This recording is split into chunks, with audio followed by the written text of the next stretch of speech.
Welcome back to my channel Keerthika's kitchen diet.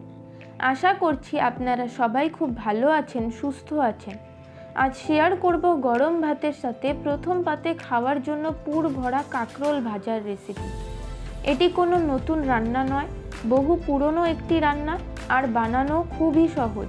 রেসিপিটি শেষ পর্যন্ত দেখার জন্য আপনাদের কাছে অনুরোধ রইল, আর রেসিপিটি কেমন লাগলো অবশ্যই কমেন্ট বক্সে জানাবেন।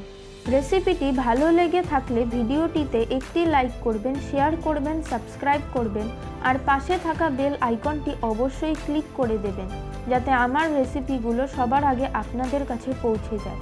তো চলুন দেখে নেওয়া যাক আমার আজকের এই রেসিপিটি। পুর ভরা কাঁকরোল ভাজা বানানোর জন্য এখানে আমি একটু বড় সাইজের কাঁকরোলের ব্যবহার করছি। ভালো করে ধুয়ে পরিষ্কার করে নেওয়া আছে। এবারে সবার প্রথমে আমরা চাকুর সাহায্যে কাঁকরোলের দুদিকের মুখটা ভালো করে কেটে বাদ দিয়ে দেব। তারপর কাঁকরোলের খোসাটাকে আমরা একটা পিলারের সাহায্যে ছাড়িয়ে নেব। কাঁকরোলের খোসাটা ছাড়িয়ে নেওয়ার পর এখানে আমি কাঁকরোলটাকে মাঝখান থেকে দুভাগ করে কেটে নেব, মানে অর্ধেক করে কেটে নেব। দেখুন আমার সবগুলো কাঁকরোলই কিন্তু কাটা হয়ে গিয়েছে। এবার আমরা এই কাঁকরোলগুলোকে জলে হালকা করে ভাপিয়ে নেব। তো তার জন্য এখানে আমি কাঁকরোলগুলোকে পরিমাণ মতো জল দিয়ে সেদ্ধ করতে বসিয়ে দিয়েছি, আর ওর মধ্যে দিয়ে দেব অল্প পরিমাণে নুন। তারপর ঢাকা চাপা দিয়ে এটাকে 10 থেকে 12 মিনিট ধরে ভাপিয়ে নেব। দেখুন কাঁকরোলগুলো আমার 10 থেকে 12 মিনিট ধরে ভাপানো হয়ে গিয়েছে। এবারে কাঁকরোলগুলোকে জল ঝরিয়ে একটা পাত্রে নামিয়ে আমি কিছুক্ষণ এভাবে রেখে দেব, যাতে তাড়াতাড়ি ঠান্ডা হয়ে যায়। ঠান্ডা হয়ে যাওয়ার পর কাঁকরোলের ভেতরে যে নরম বীজটা আছে সেটা একটা চামচের সাহায্যে তুলে নিচ্ছি, ঠিক এভাবে। দেখুন সবগুলো কাঁকরোলের বীজ কিন্তু আমার ছাড়ানো হয়ে গিয়েছে।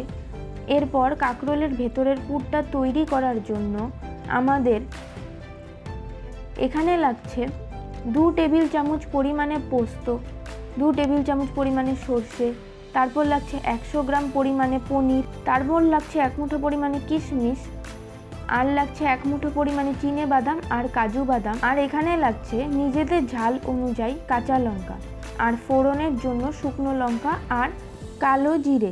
এরপর এখানে আমাদের পুরটা তৈরি করার জন্য একটা মশলা তৈরি করে নিতে হবে।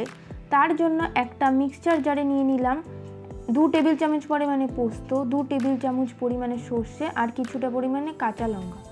এবারে এগুলোকে পেস্ট করে নিচ্ছি।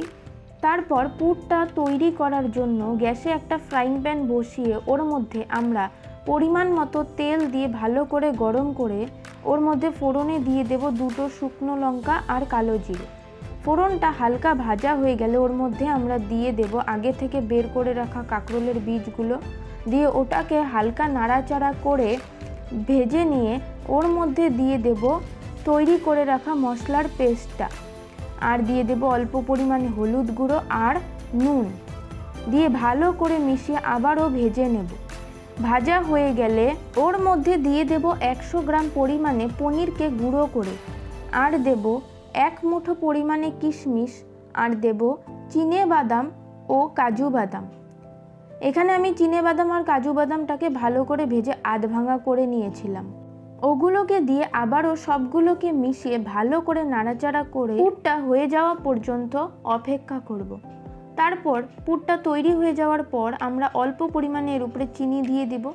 তারপর আবারও ভালো করে নাড়াচাড়া করে চিনিটাকে গলিয়ে নিয়ে আমরা পুরটাকে একটা পাত্রে নামিয়ে ছড়িয়ে দেব, যাতে এটা তাড়াতাড়ি ঠান্ডা হয়ে যায়। ঠান্ডা হয়ে যাওয়ার পর কাঁকরোলের ভেতরে এবারে চামচের সাহায্যে আমরা পুরটাকে ভরে নেব, ঠিক এভাবে। দেখুন আমার সবগুলো কাঁকরোলেই পুর ভরা হয়ে গিয়েছে।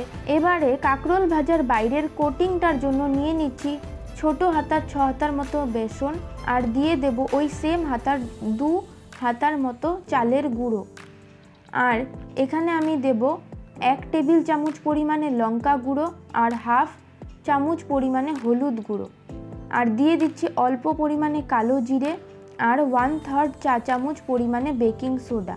সবশেষে দেব হাফ চামচ মতো নুন। এবারে সব কিছুকে মিশিয়ে অল্প অল্প করে জল দিয়ে একটা ঘন ব্যাটার তৈরি করে নেব। খুব বেশি পাতলা কিন্তু করবেন না, তাহলে কাঁকরোলের গায়ে ব্যাটারটা কিন্তু ভালো করে লাগবে না।